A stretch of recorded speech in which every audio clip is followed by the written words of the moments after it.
Special event alert.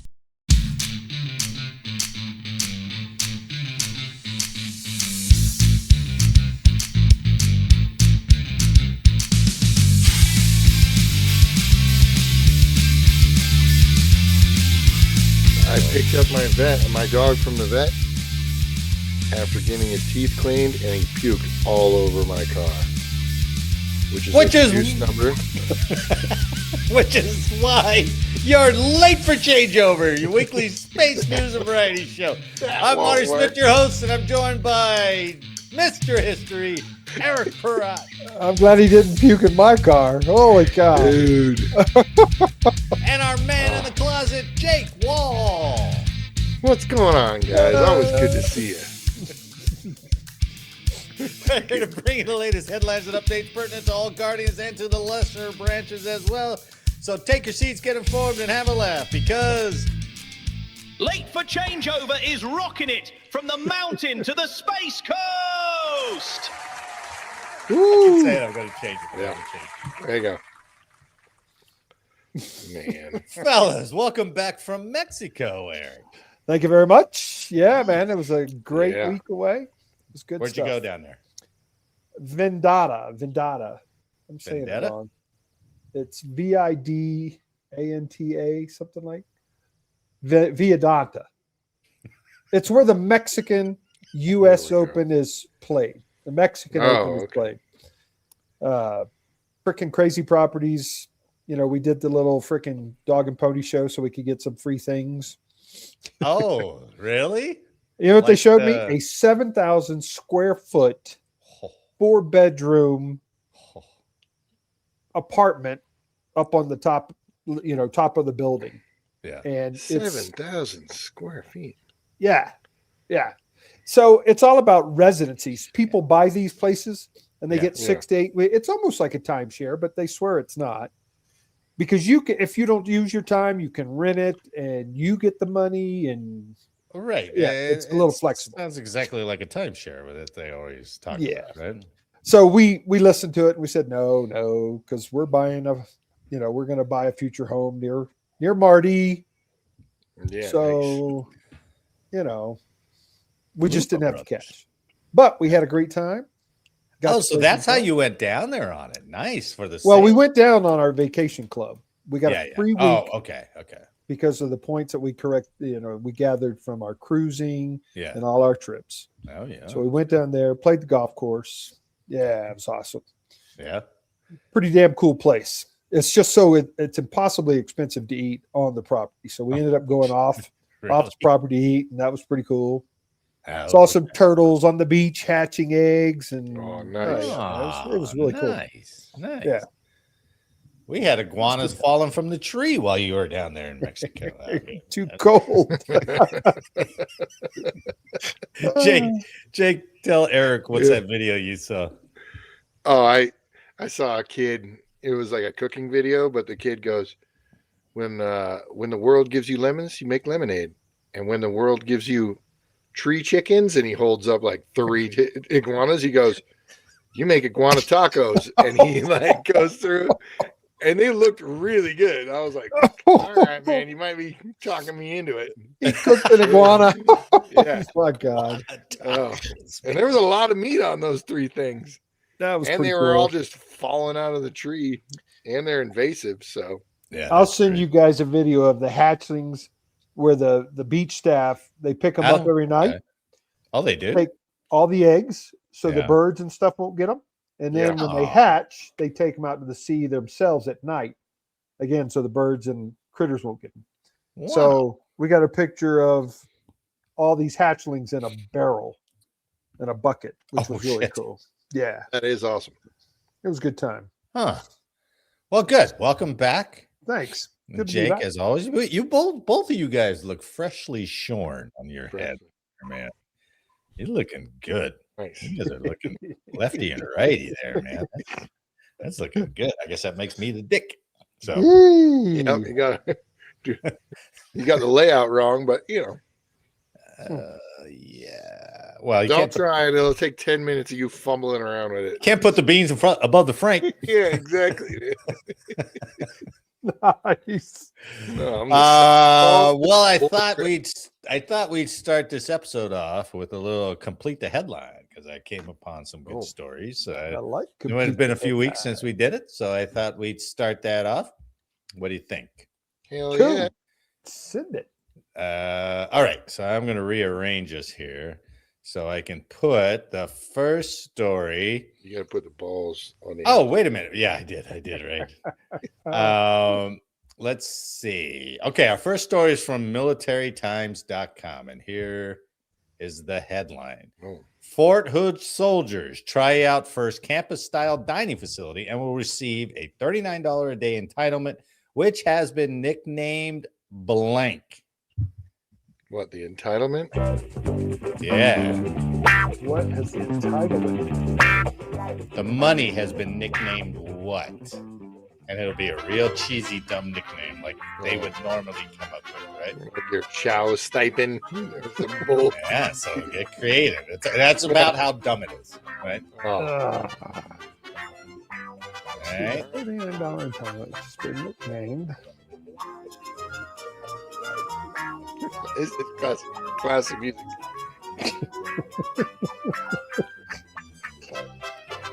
Oh, I mean, this is not Florida style. You need more oompa, like. I'll just go stand outside and record it tomorrow. Yeah, there you go. All right, Eric, what do you got? Man, I'm drawing a blank, but let's go with something like sustenance plan. Oh, that's way too creative, actually. Oh, okay. So, That Jake, buzzed. what do you got? I'm trying to come up with a witty rhyme or. Oh, yeah, something. see, that would have been, yeah. Yeah, your meat money. I'm going with. Oh, I like meat money. That would have been better. But unfortunately, no. Oh, not meat money? No meat money? Soldiers on the Essential Station messing program, especially those in the barracks using a meal card, will have an entitlement of $39 a day or freedom dollars per day to use at the dining facility. They're calling it freedom dollars at Fort Hood. So you get 39 freedom dollars. I didn't say I was proud of it. I'm just saying. So it's not actual money. It's like. No, it is money. Well, it's the stipend. It's the entitlement they're giving you. $39. So it's like a meal card with $39 daily? Yeah, it's daily. They're giving them basically $40 of freedom dollars a day to eat. Can you save it for like lobster day? Well, I'm sure somebody's going to. Something's recycled, dude. Like something like you don't eat for 2 days and all that money holy goes shit, away. I got $80. Right? It goes away. You don't get. It's a new savings plan, man. Yeah. It said there have been complaints about the quality and accessibility of food on certain installations. The Army's campus-style dining initiatives are aimed at providing a remedy and helping soldiers who may not have the resources to go elsewhere. So they're trying something. So I like meat money better. Meat money. What were those paper coins we used to get in the desert? You remember those coins? They were like the pogs. Yeah, the pogs. Yeah, they were. Yeah, they were paper. I thought they were. Well, or they were like a cardboard paper. Yeah. Did you ever do those, Eric? Did you ever go to Kuwait or? No. He was never into civilized. He was. Because they didn't. They would take U.S. dollars, but then they wouldn't give you any coins back. Yeah, it was like a pog with like a soldier raising a flag on it, or like it was some patriotic crap on it. No, we didn't have those. Just means we have your money. And you get this pog. Yeah. All right, our next headline comes from stripes.com. All right. Ooh. A Fort Leonard Wood, Missouri soldier will spend the rest of his life in prison without parole after a bullet lodged in a blank was among the evidence that led to his conviction in the shooting death of a sergeant.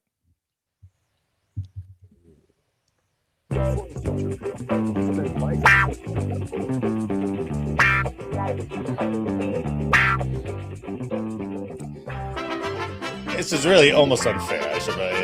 You'll never get it. You'll never even come up with something funny. I got it. Together. Oh, you got it. No. Oh, I'll go for. No, you want to go first, Eric? All right. The soldier will spend life in prison after a bullet lodged in a nearby prostitute was among the evidence that led in the conviction of the. That is awesome. That is awesome. Wrong, but it's awesome. Damn it. That's really good, though. Fort Leonard Wood, you know there's some nice ladies around there. Oh, around every Army installation. Are you kidding? The barracks Betty. The soldier will spend life in prison after a bullet lodged in a piece of fruit. Oh. That was among the evidence that led to the conviction of his shooting death. Oh my God, Eric! How do you do that, man? How Piece do you of fruit. What are you talking about? Are you serious? Watermelon On cotton October bullet? 21st, 2024, Sergeant Sarah Rogue, 23, was reported missing after failing to report her to her unit for morning formation. A search began. Her body was found in a garbage bag placed in a dumpster. In her apartment, investigators found a bullet lodged in a banana inside the refrigerator. That bullet matched a firearm found in Specialist Wooster Rancey's off-post apartment. Wow. Rancey was found guilty on Wednesday, February 4, 2026. How do you do that, man? Wow. That's amazing. So that bullet went through. I guess through the refrigerator and lost momentum and stuck in a banana. I guess. I was thinking more like a piece of watermelon on the top of the counter, but Wow. Yeah. Eric, you are uncanny, man. it's that You are mental freaking bridge you and I have, man. I'm Yeah, really really? Eric's got the experience with finding random bullets everywhere. They do seem to lodge themselves in some strange They places. never You know check what, their though? fruit. They never check their fruit. That's a big Yeah, mistake. and honestly, they never check the prostitutes, so they're never gonna No. find. Yeah, that's true. No. That's true. All right, our last story comes. I don't remember where it came from. Militarytimes.com, I think. There you go. So, oops. Off. Okay. A U.S. soldier who wasn't wearing pants was found asleep in a German blank. A U.S. soldier who wasn't wearing pants was found asleep in a German blank.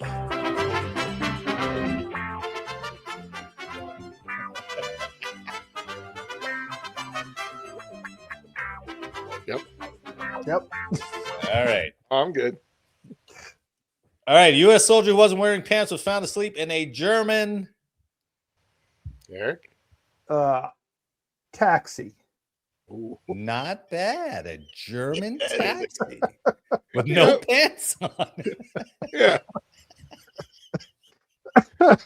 My guess is he broke into a German liquor store to find more booze, and then passed out. So German. Well, that would have made sense. That would have made sense. At a bar.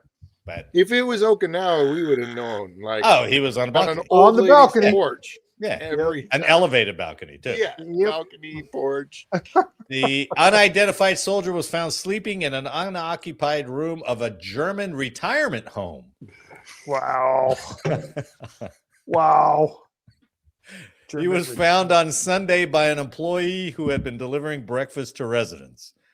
Investigators described the soldiers as heavily intoxicated and wearing only a sports jersey and underwear. The soldier couldn't say how he ended up at the retirement home. This is bet the he worst couldn't. brothel ever. Why is everybody asleep? They're all so old.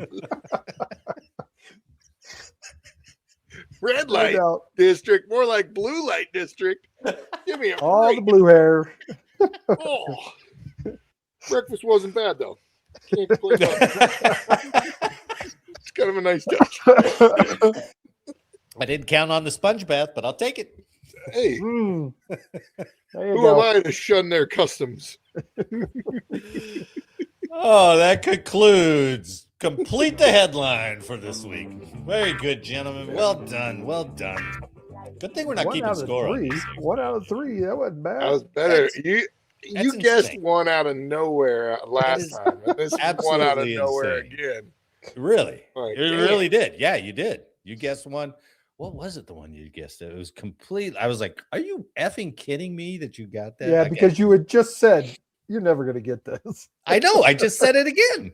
I said I should just give you the answer. You'll never think of this. Oh, You should man. stop Piece telling of him that. fruit.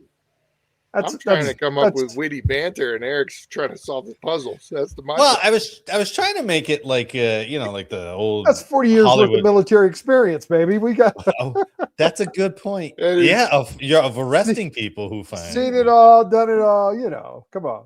Yeah. Oh, man, God. And that's combined. I didn't say my 40. It was 20 for me and 20 for Jake. Yeah.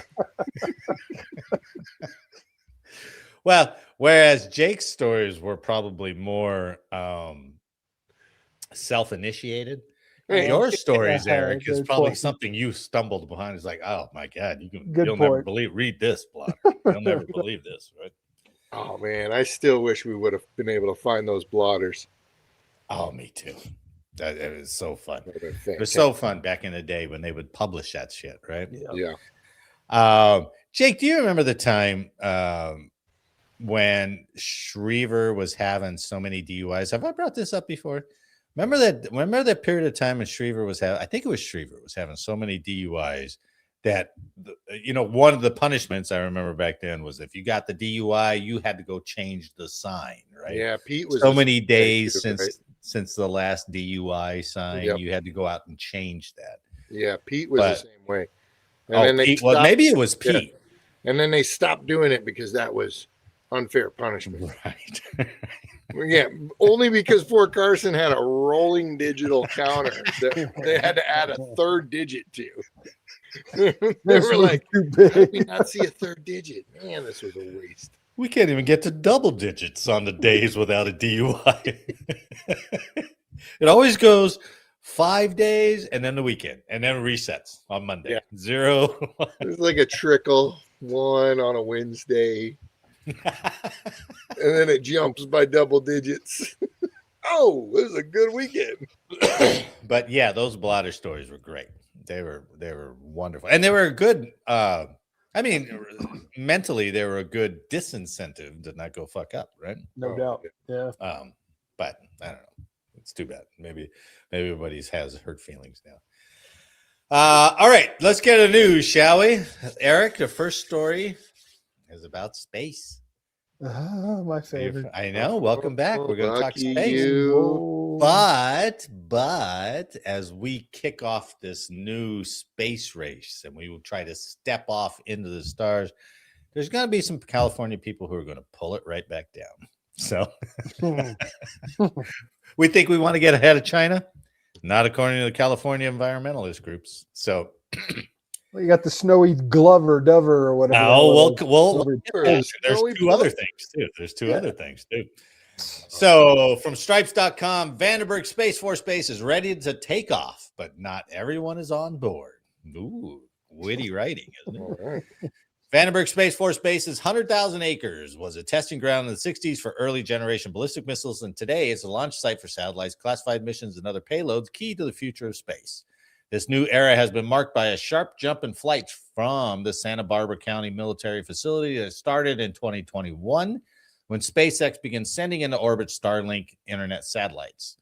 Now Vandenberg is aiming higher with its Spaceport of the Future initiative. That sounds exciting, doesn't it? Yeah, it is exciting.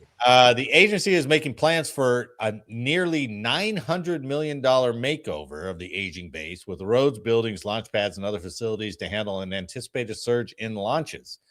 Among the plans are upgrades to the base's rail service and harbor, alternatives to hauling up rockets to the base via nearby windy roads. Yeah, those roads are ridiculous. Yeah. They're the dumbest roads in the world to bring a space vehicle to the pad, right? They're fantastic for motorcycle riding. But Yeah. Because it's all windy. yeah, it's great. In fact, Eric, the one of their big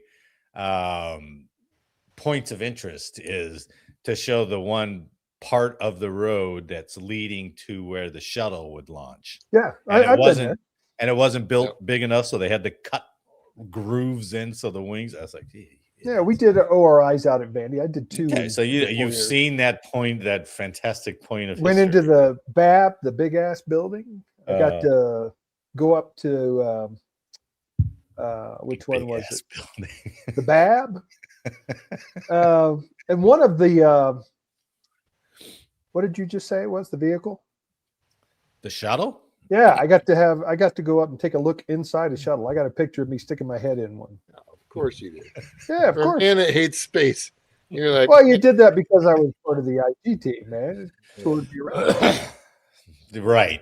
Yeah. And nobody could tell the IG no. No. Of course, right? yeah, You dude. know, the evacuation of how you got away from one of those, Yeah. you know how you do it?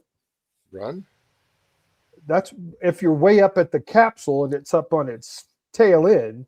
Yeah. So you're really high up.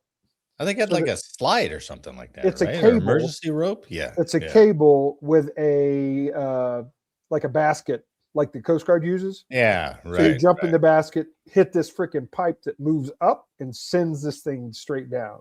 That's crazy. Oh, that'd be cool. Yeah, that's it's a hell of a ride, that's for sure. Yeah. 71 rockets blasted off last year, most of them by SpaceX. 100 or more could take off this year, possibly making it the busiest spaceport in the world. We're in the beginnings of the second space race. That's what you're seeing, said U.S. Space Force Colonel James Horn III, who's the base commander. But not everyone's happy about the base's big plans. Of course not. It's California. This is interesting. This is a part I never even considered. The blasts from the takeoffs and subsequent sonic booms experienced south of the base have stirred up controversy, scaring wildlife, rattling nerves, and sparking conflicts with environmentalists, state officials, and residents. Michaela Shocks, an area homeowner, said, "If I am upstairs and my door is slightly cracked, the boom can slam my door, and we are 100 plus miles away." So, all right, I never really factored that in. That would kind of suck. 100 plus miles away. That's what she says. I Does don't it know. have that kind of impact at 100 miles? Where would that have to be? She's at what, in San Diego? That's farther away than farther San in San Diego. Yeah, that's farther in San Diego. So Yeah, she's in I'm Vegas. not buying that. I'm not buying First of all, that's not a local area resident. You know, it would destroy houses if you're 100 plus miles. Like, if it's 100 plus miles and it's rattling your windows and shutting internal doors, yeah, it's probably destroying windows. I call 5 miles away. Bull feces, Me Michaela. too. You're full. But of they are Californians, Jake. They are Californians. So Dude, Starlink. Yeah. Go ahead. That I loved that base when I was stationed there, but man, it is such a pain in the ass. Like, they have empty lots in base housing because they couldn't get permission to. They would tear down houses, but then they didn't get permission to rebuild a house. So it's literally like not spaced out appropriately. It looks like this. It's like house, empty spot, house, empty spot. Right. In base housing, and then everybody has to move off base because there's because they can't rebuild. Yeah. I mean, there's empty parking lots with the building that was torn down, but the parking lot is still there. And that was when 06, 07? You were there 20 years ago? Yeah. Right. And look at Malibu. I've been back now. Since. I went look back at Malibu now. They still can't rebuild because of all the regulations from the fire. They still can't rebuild because of all the regulations that California puts on houses that were there. You're rebuilding on an existing site that was a house. Well, California, I remember following that for a little while. They weren't letting homeowners go into their lots to clear their own shit themselves because they're like, "Oh, this is dangerous. We got to get in there first." Of course. And so it would sit for months and months and months. And I was like, I can go. I could have had it cleared by now. But you had to pay them to do it too. Right. Or pay a permit to clean shit up. For a permit. Yeah. It's ridiculous. That's why housing's all fucked up. They have a wonderful governor. I'm sure they would be the next president. Well, and it's weird. A governor if you were homeless, you could get on that property, no problem. Right. Well, yeah. You could probably squat on it. You'd squat on it, it'd be yours for the rest of your life. So Starlink satellites launched from the base are put in orbit around the poles. That requires a Falcon 9 to fly closer to the coast than past base flights, causing sonic booms in Santa Barbara, Ventura, and other Southern California communities. Space Force officials acknowledged that they didn't expect the Falcon flights to cause such a ruckus, even as the population of Santa Barbara and Ventura counties roughly doubled to nearly 1.3 million since the early 1970s. The researchers found that the most intense booms are heard from Santa Barbara to Oxnard and miles inland, especially in the spring and fall when upper level winds carry the sound on shore. Okay. With somewhat fewer booms heard in the winter and very few in the summer. The base is now launching fewer rockets at night and also deploying more monitoring stations in communities such as Ojai to better capture the impact. But there's only so, I mean, you can't, there's certain orbits they got to launch at night, right? To reach, or there's certain things. So it's not like they can cancel all the night launches. You know, it's just like, sorry, you know, we can't cancel all of them. Yeah. Now, here you go, Eric. A more direct effect of the flights is to the abundant wildlife on the base.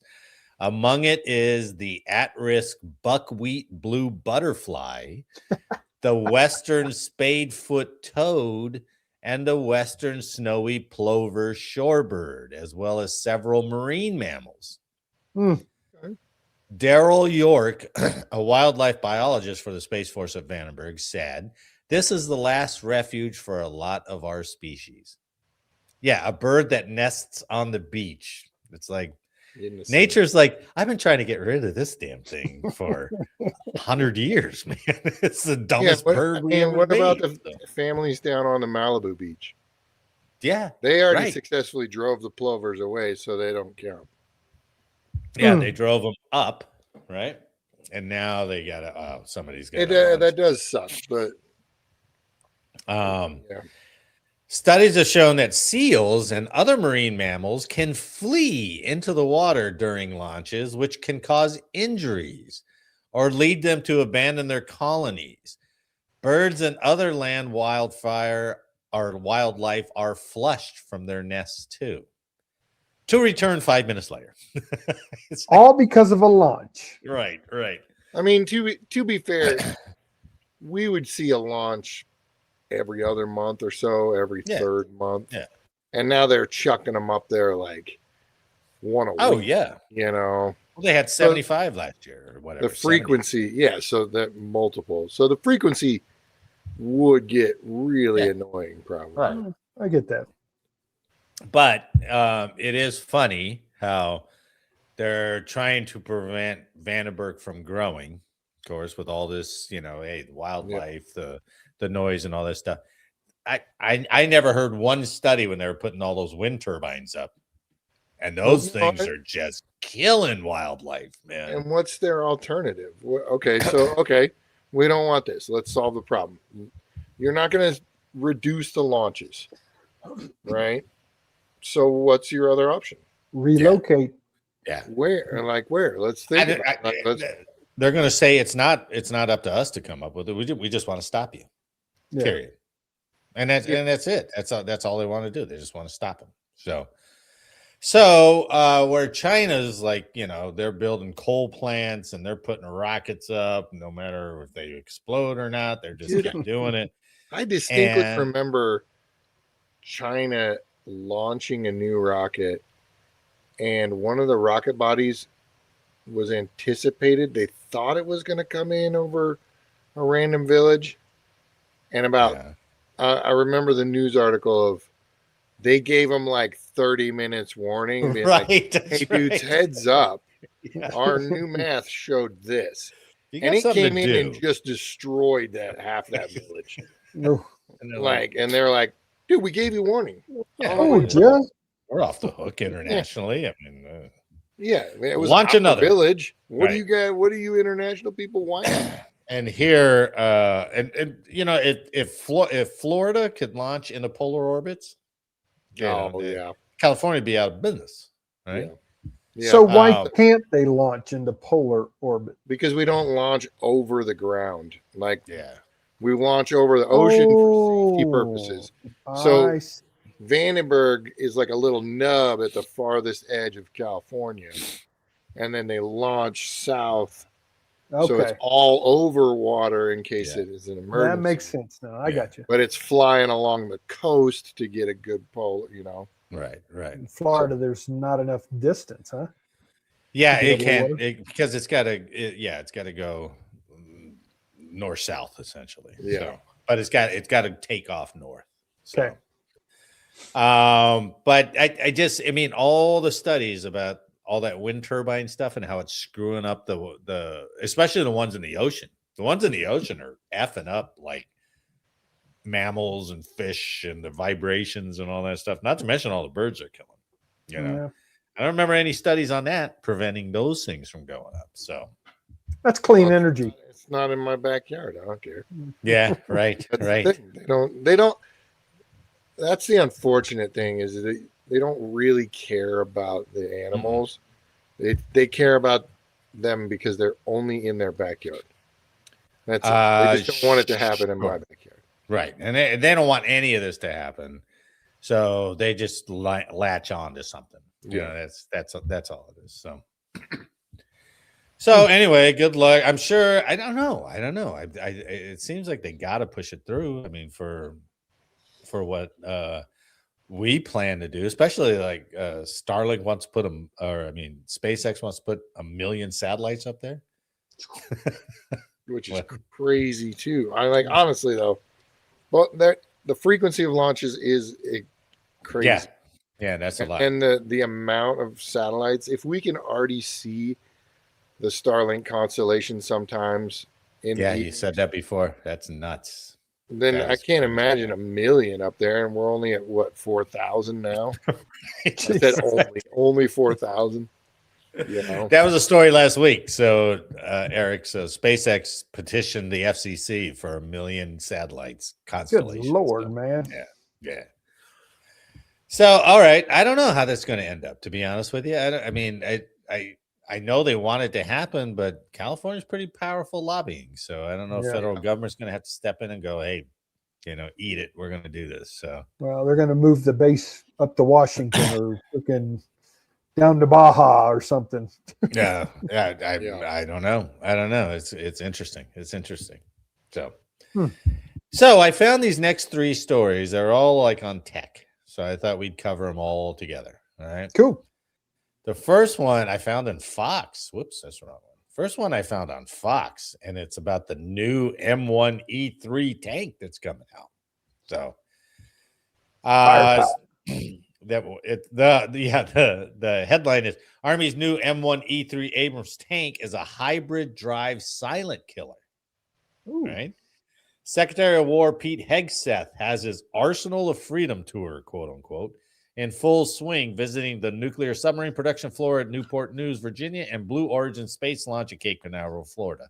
His goal: restore American industrial prowess and secure freedom for generations to come. You'll never guess which program is moving fastest of all. It's the Army's new M1E3 Abrams tank.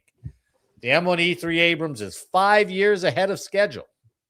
No way. I don't believe it. And it's a hybrid. So the M1E3 prototype rolled out at the Detroit Auto Show in January. The first platoon of the M1E3 will be ready for testing by soldiers in 2028.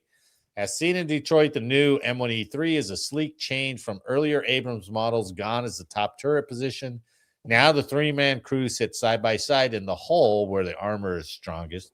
External cameras, sensors, heat-detecting thermal sights, and laser rangefinders feed into gaming-inspired cockpit displays. An M1E3 tank crew can remotely fire a Javelin anti-tank missile with a 2.5-mile range and a range of other weapons, including loitering munitions. So, what's it do against drones? Well, they have stuff for that too, but this is what it looks like so far. So, oh damn, that's slick. There's no like top turret hatch on top where the guy comes out, and directs shit around. Or so and they got rid of the 50 cal too. So, and I'll read you this. So, but you see, there's like a tow missile on top. Yeah, that's the Javelin, isn't it? Top, or the Javelin. Sorry. Yeah, I think that's a Javelin. And then just a ton of sensors on that thing. So, That's sleek looking. That's cool. And it went from, I think, 80 tons to 60 tons, so it's lighter. And it can cross a bunch of NATO stuff now that it couldn't cross before, bridges.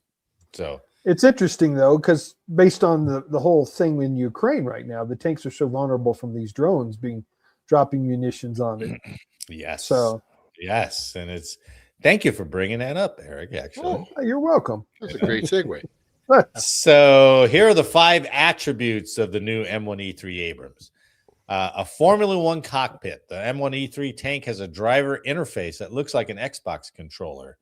Just as important, the tank uses a modular plug-and-play open system software backbone. Soldiers can plug in new apps and upgrade it at a point in the vehicle software where all the things that make the vehicle run are protected. And it has quiet mode. That's the next thing. It's a hybrid.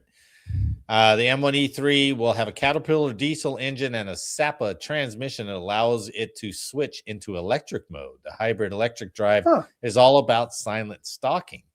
Iraqis facing the Abrams in 91 called it the whispering death, but the new Abrams tanks take the silent mode into a new realm when the tank is running on electric. Add in heat signature reduction and electronic jammers. The new Abrams takes silent lethality to a new level. Can you imagine a 60-ton thing? It's like sound like a golf cart. It's going to be one scary ass vehicle.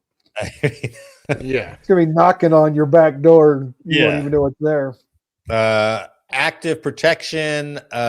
Shoot at an Abrams, and active protection will detect, target, and obliterate you. This is the Army's term for a system that can sort out a whole range of incoming threats, from recoilless rifles to anti-tank guided missiles, rockets, tanks, tank rounds, and rocket-propelled grenades, and, of course, drones. Yeah. The best part is the detection system nails the location of the enemy shooter so the Abrams crew can destroy it. And that doesn't really apply to a drone, but unless maybe it has... How are they picking up the signal of the drone unless they found some new technology to identify a guy? Right. Maybe they can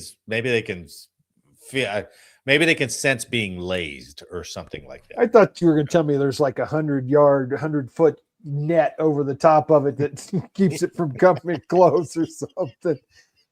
Because, in Ukraine, they put the nets over their roads. Yeah. To stop the drones from hitting them. Yeah. Yeah. Something extremely simple, and it's working good. Reactive armor already in Abrams standard. Tiles fitted on the tank hull prevent penetration by RPGs and deflect blast downward or outwards, depending on the tactical situation. The Army really doesn't like to talk about this secretive system, but the M1E3 will improve on it. And great guns. With lessons drawn from the Ukraine battlefield, a 30-millimeter chain gun replaces both the 50 caliber and the loader's gun. So the 30-millimeter can hit light armor vehicles like the Russian BMP. It can also chew up drones. That's probably why they replaced it. Mm-hmm. Yeah. Remember, remote control permits the crew to fire without popping the hatch. So they can do everything from within. Inside.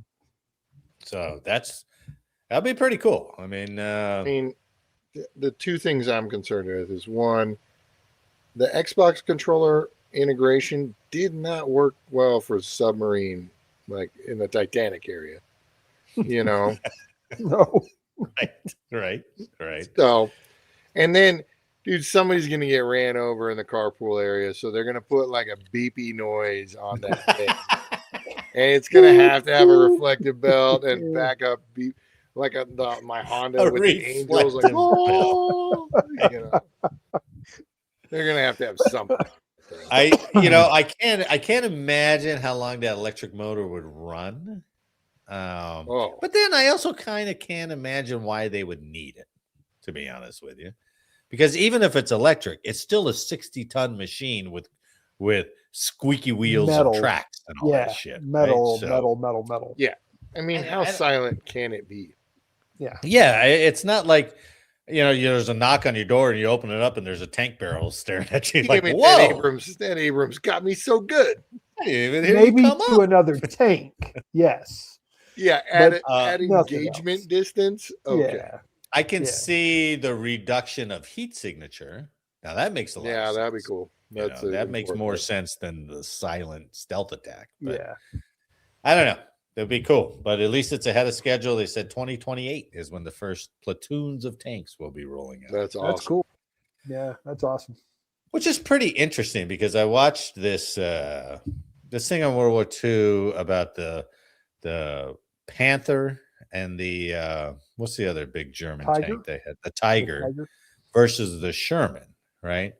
And it was what they concluded was a difference in philosophy between the United States and between Germany, where the United States philosophy was kind of like what the Soviets were. We'll get something that's easy to produce, just pump them out, pump them out. Yeah. Whereas the Germans were like, well, we need to make a perfect machine. And they were talking about how the Tiger could barely go 100 miles without pulling maintenance on it. And there was a lot of times where the German tanks couldn't fight in the tank battle because they were in maintenance. Whereas the Americans were just like, here's another Dodge Ram coming. Yeah. All the engineers on those tool projects went over to Audi afterwards. Because of the maintenance required on those things. Right. I'll tell you what, though, the Tiger and the Panzer were freaking terrifying to go up against when they weren't in maintenance. When they weren't. Because our tanks were so vulnerable with the armor on it. But that was the whole thing. Over longevity, they couldn't keep them running. There were, like, when they went down for maintenance, they had to almost go back to, like, depot. Like, you couldn't make they were field so much repairs. heavier than ours, too. But because of the machining of the parts that they had, it could only be done way back from the front lines. Whereas you could take a country boy mechanic and fix a Sherman tank. Now we've completely flipped. Now we got this M1E3 that's loaded with electronics. Yeah, you need a brain scientist with a. What if your Xbox controller goes down? Do you have like some fucking different one there? It's just like, I'm just doing it manually, baby. We're going low battery. Come on. Yeah, that's going to be difficult. Player one has entered the game. Does it keep going or does it pause when your battery runs out? Sorry, it was AFK. Worse would be keep going full speed. You're like, oh shit, quick, pull me out. On electric mode. All right, let's find. I think this is another stripes.com. Yeah, it is another stripes.com article that I found. So, in addition to that, the next gen helmets are coming to the Navy and the Marines pilots, right? So they're making a new pilot helmet. The Navy in January awarded Gentex Corporation a $22.6 million contract, which doesn't seem very high in some of the contracts that we've read, right? Yeah. To produce more than 5,000 next generation fixed wing helmets for Navy and Marine pilots flying FA-18 Hornets and Super Hornets, EA-18G Growlers, and other fixed wing aircraft. The new helmet will replace the Gentex built HGU 55P and HGU 68P that pilots have worn since the 80s and 90s. Let's see. Let me show you. Isn't that a great picture? It does look cool, though. It's evil looking as shit, man. I think it's awesome. Yeah, that's a good looking helmet. But you've guys seen some of these videos of the rotor, the helicopters, and their pilots have sort of the same kind of. Oh, but that's all linked up. Yeah, especially like the Apache helmets, right? The Apache, famously, as we learned through Firebirds. We learned through the fantastic movie Firebirds, which is another one we should do a review on. The helmets were designed with extensive input from current Navy and Air Force flyers. The new helmets are much lighter than the legacy headgear and easily upgradable to incorporate digital advancements like modernized heads-up display and night vision capabilities to future-proof them for the foreseeable future. The new helmets will not be available to F-35 Lightning II stealth fighter pilots who wear a highly advanced helmet specifically built for that aircraft. All right, quick bid. Bid on an F-35 helmet. Just the helmet? Just the helmet. Holy shit. I bet it's got to be $100,000 at least. Good guess. Jake? 523. No, not bad. $400,000 for Wow. an F-35 helmet. It takes pilots about 2 days to have it personally fitted to their bodies. Wow. Whoa. Almost $500,000 just for the helmet. I'd like to see how that works, man. We should do a story on that, how that thing works. Yeah, please bring one in. Tell us how it does. What's it do for you? Bring one in. Makes a dinner reservation.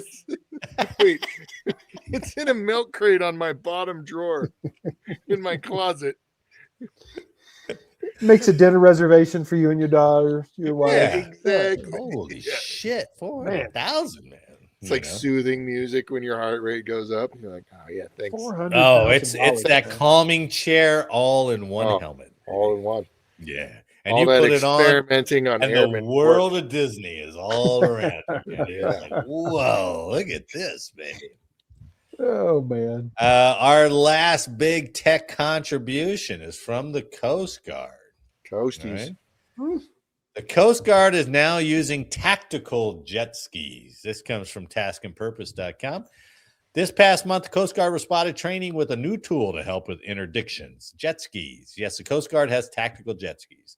Coast Guard members were recorded testing out the new all-black jet skis in the waters around San Diego, of course, on January 14th and 15th. The video shows them cruising through the coastal waters in formation, gunning it at high speed while doing maneuvers. It also showed them doing coastal insertions. So a team of Coast Guard frogmen rode the jet skis through poor visibility and large waves to make landfall at Coronado Beach before walking away from the surf. I don't know why the Coast Guard needs to do that. Yeah.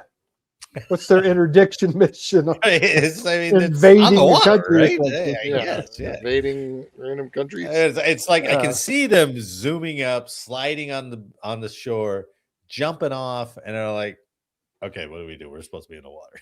Yeah, that was a good move, though. I like how they literally just painted them black, and then they're like, "There." It kind of is. It kind of is. So.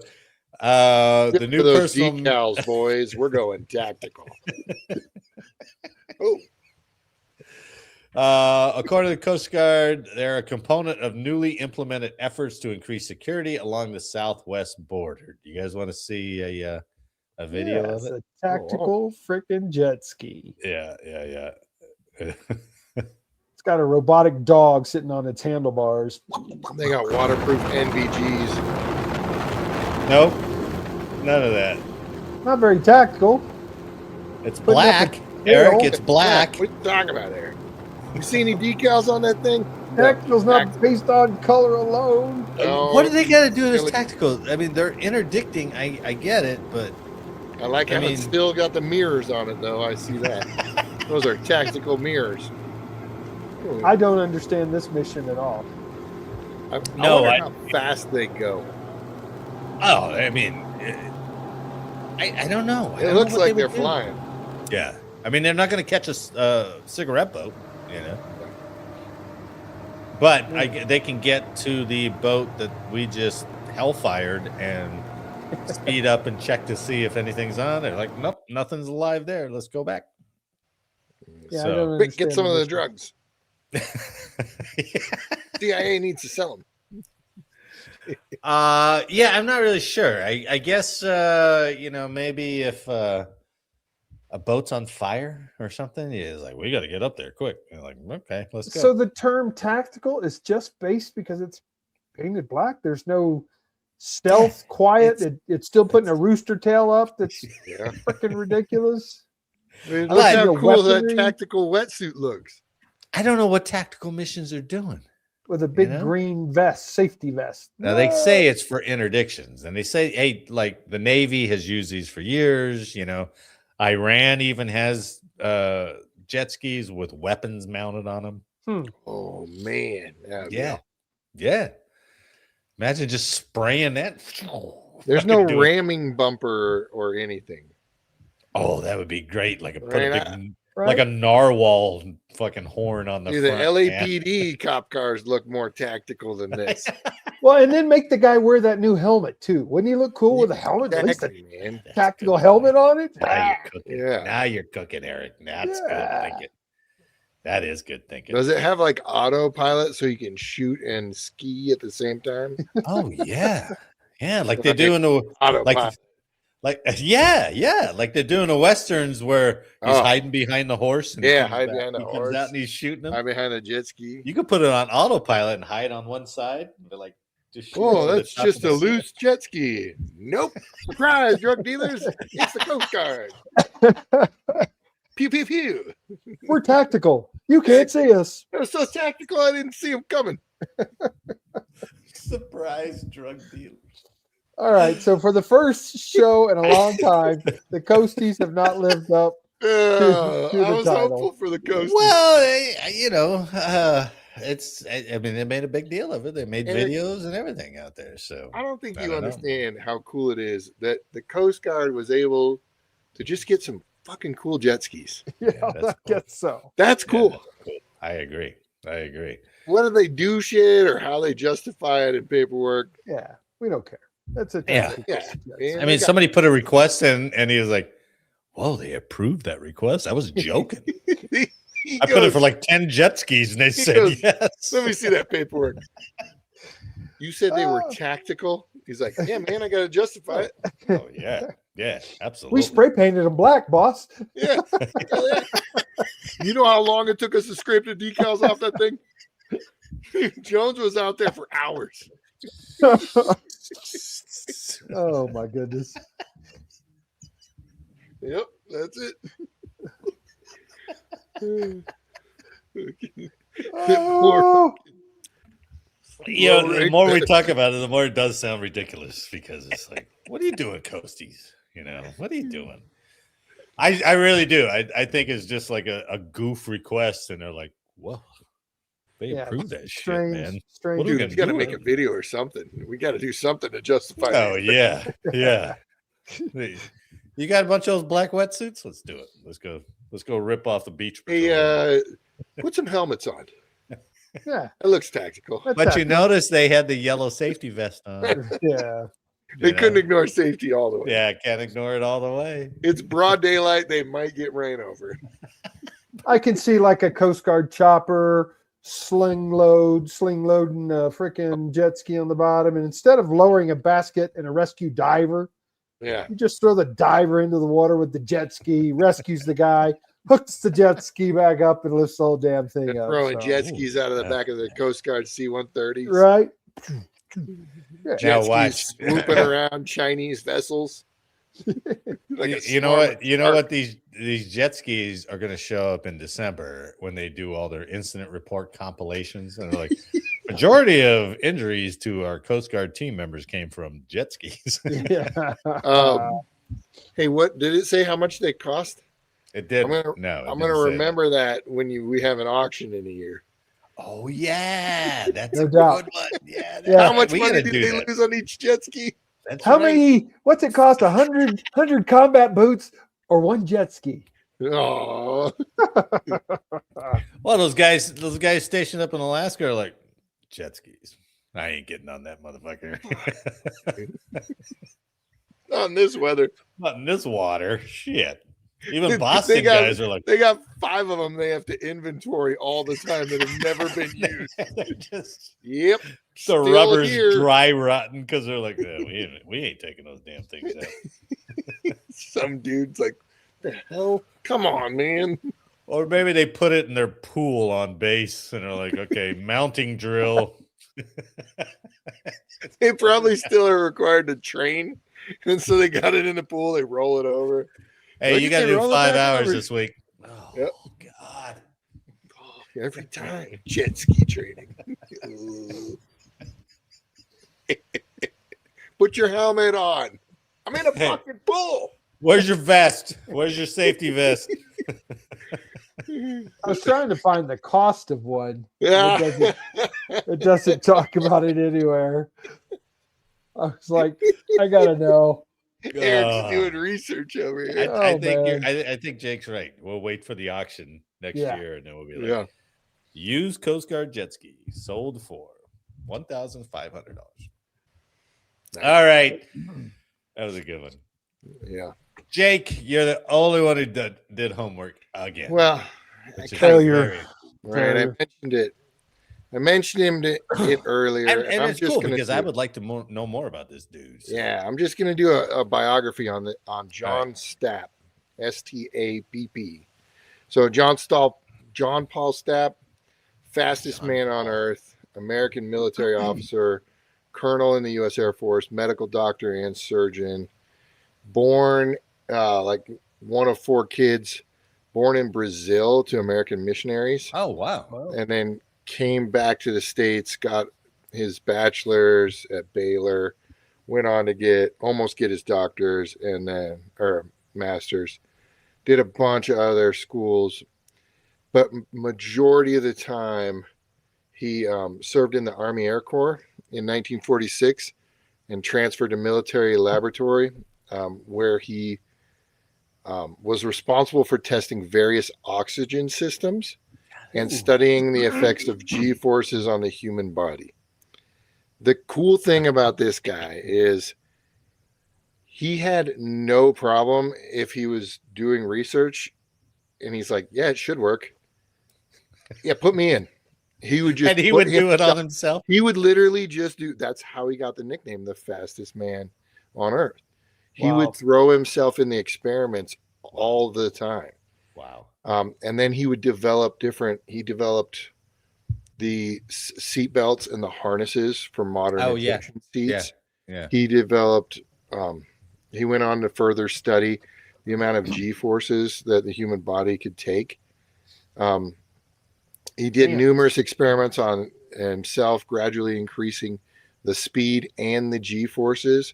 In 51, he achieved an incredible feat by subjecting himself to 48 G's acceleration on he had a specially made rocket sled that was 600 meters long, and it's down, I think it was down in New Mexico. It was acceleration and then deceleration too. So I thought that many G's would kill you, wouldn't it? Crush that's your exactly. organs? No, he was like, "Let's go, boys." Here's the thing. Wow. Oh wait, I'll get to it, but he earned the fastest man on Earth nickname because on December he set the record for the speed on December 10th, 1953. He reached a speed of 632 miles per hour, exceeded the land speed record, and made him the fastest man on Earth. Oof. He believed that the tolerance of human acceleration had not yet been reached in tests, and he said it would be greater. It would be greater speeds were still possible. So before this, I looked at an interview. He had experimented on himself so much that he knew for a fact he was going to lose sight for days, potentially the rest of his life, because of the G forces. Because on his eyes, on his eyes, right? Wow. Your eyes are soft, bubbly things, and you're going 600 something miles an hour. So he, as always, experimented on himself, had blindfolded himself for 2 days and tried to live in his own apartment, in his own house. Oh, so he would know what it would So be he's like, oh yeah, I could do this. I could be blind. Oh, wow. And then he goes experiments on himself. Wow. And launches himself on this thing. So his description of it, he said, I felt a sensation in my eyes, somewhat like the extraction of a molar without anesthetic. Oh, no. Yep. So he was blind for 2 days, but his survival without any permanent injuries supported the development of further safety technology, including the ejection seat. Wow. So even though surprised the Air Force let him do some of that stuff. Dude, they're like back in the 50s, man. Yeah. Again, they're like test and trial. Sounds good. I think Army Air Force was Wild West, man. Whoever was in the Air Corps, do whatever you want. Do whatever you do, man. They're like, we'll get something out of it. We'll either know it'll kill you, or we don't know what you guys. We don't know how through it. We don't know how to govern you guys. So just go. They're crazy. Yeah. Right. Hey, man. So the crash, he subjected his body to that crash, and it's the equivalent of a head-on car crash at speeds over 100 kilometers an hour. So at like what, 80 something? Yeah, to- 70, 80 miles an hour. Yeah. Despite all his injuries, right? Eye strain, vision loss, broken bones, and bruises. He constantly kept experimenting on himself. He had broken multiple ribs, but he was getting valuable information and Sounds more like a death wish than a freaking valuable information gathering event. Well, you know, what's funny is he went on, so he developed all the strappings and the experimenting. He experimented with the ejection seat and saw if you could survive better backwards or forwards, and then with multiple different straps. So he helped develop those side straps, like the multiple point harness that's in the current ejection seat. And he went on to found later on, where is it at? So while you're looking that up, You're saying like nowadays we have the crash test dummies with Yeah. all the sensors inside, and they're like, oh, this guy went to the site because you could see the force that was registered on the sensor in there. He just did it himself. And I was like, whoa, that hurt quite a bit. Let me see if I can make this better. Something I am like pissing that, blood right now, so we That's need the test dummy. more I'm a test dummy. support in the kidney area. Wow. Wow. Which is probably more, a streamlined testing way, as long as he lives. Yeah. Because it's like, this really hurt right here, which a crash test dummy couldn't tell you. And they're like, well, when can you try it again? He's like, give me a week. Yeah. Right. That's crazy. So he also went on later in life, after he retired from the military, he went on to study and experiment further with car seatbelts. And so we can thank him for the modern safety features, some of the modern safety features really? and seatbelts. Yeah. That's pretty cool, man. One of the most important ones is that Stapp is credited with being the popularizer as well as the author of the final form of the principle known as Murphy's Law. Anything that can go wrong will go wrong. Will go wrong. Huh, And he is credited with creating Stapp's Law during his work. And the universal aptitude of ineptitude makes any human accomplishment an incredible miracle. No doubt. Because we're so inept. Exactly. Wow, man. Our inept abilities to jack stuff up, anything that happens, it's a miracle. Well, and he lived all his, all the screw ups or all the things that went right. Oh, yeah. He lived through all of it. He died at the age of, I believe it's 89 in November 1999. Made it that long. In 99? In 99. Wow. Yeah. It died at the age of 89 in November 1999. What did he get? What did he get out of the military as? 100% disabled. No, rank wise, 100% disabled. Yes, sir. Actually, he only got 70 for he's only 70. No, I mean, what rank was he when he got out? He was a full bird. Okay. Wow. Yeah. Colonel John Stapp, man. Yeah. But I mean, I'm sure the government would have got to his conclusions eventually. But but how, right? Were there a ton of guys who were just like John Stapp and they're like, fucking, if he's not going to do it, I'll do it. Yeah. Maybe. Or was it just he wasn't the only one stepping up to do these experiments. He might have been. Yeah. But he worked with Chuck Yeager. He worked with that balloon testing, Kittinger and all those guys. Yeah, exactly. He was literally the doctor right alongside him, and he's like, dude, you can survive. Don't be a sissy. I did it last week. We should like We should somehow compile all those guys during that time period. Dude, It would rock your mind, I think, right? the amount of confidence that has to give you, right? If you're stepping Yeah. up, you're Jaeger, and Yeah. you're going to break the sound barrier for the first time ever, Right. and Right. you're like, I don't know if I'm going to survive. And this little doctor is like, dude, I'm here. I built the harness. I tried it out last week. You're fine. You're Worst fine. case scenario, you piss blood and you're blind for 2 days. You sissy. It's okay. You can get around that too. I know how to do it.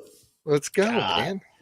What a bunch of, brave, crazy, just almost like you said, Eric, almost like death wishy guys. Yeah. Right. They're just pushing it all the time. all the Mercury astronauts too. They didn't know if that thing was going to blow up. Here's the thing we don't know though. Early 50s, when we started giving the guys all the drugs, that could have very well been most of these guys. They could all been walking around drugged out of their mind, going, "Yeah, fuck it, I'll do it." Could have been.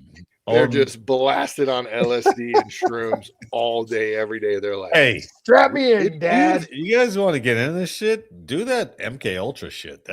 You'll be in a second. Boys. Don't worry. Easy. I think it's funny because it's modern day Red Bull. Oh, yeah. They're all doctors and lieutenant colonels, and you're like, okay, perfect. Wow. Rocket. But these guys prided themselves on not walking away from a challenge. There's they were solving. That's too much for me, and they're like, you pussy, let's go do it.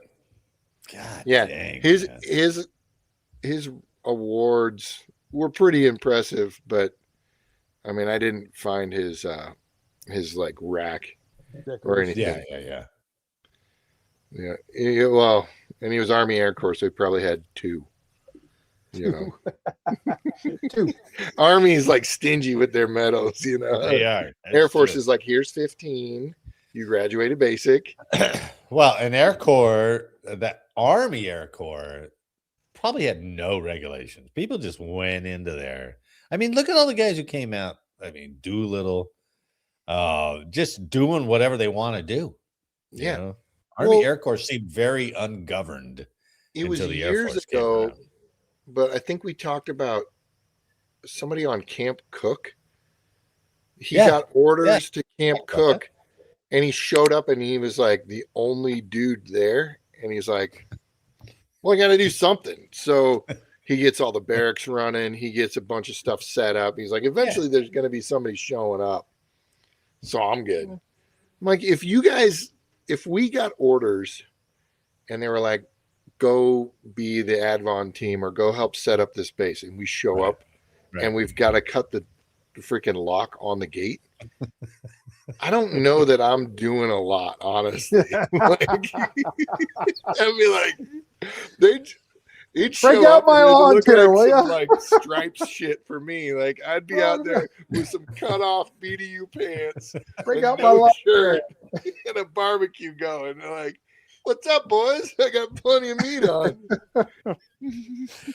What? How come this camp's not set up? He's like, gosh, I don't know. You wanted me to do that? Yeah. I was supposed to do that? What was his The first? fridge is full. Sprinklers are running. It's a nice day. Let's talk about it. Let's do a planning meeting. Let's do a planning. Come on. Over the grill. What was Stapp's first name, Jake? John Stapp. Yeah. He's an impressive guy. Hats off to you. Good on you, John Stapp, Yeah. man. No shit. For sure. We should Fastest go. man on Earth. We should move our unheralded history into these like test pilots, because I'd love to know more about Jaeger and all that group, all those guys. A lot of those guys went that to starts Mercury, early and then just works its way back. Yeah.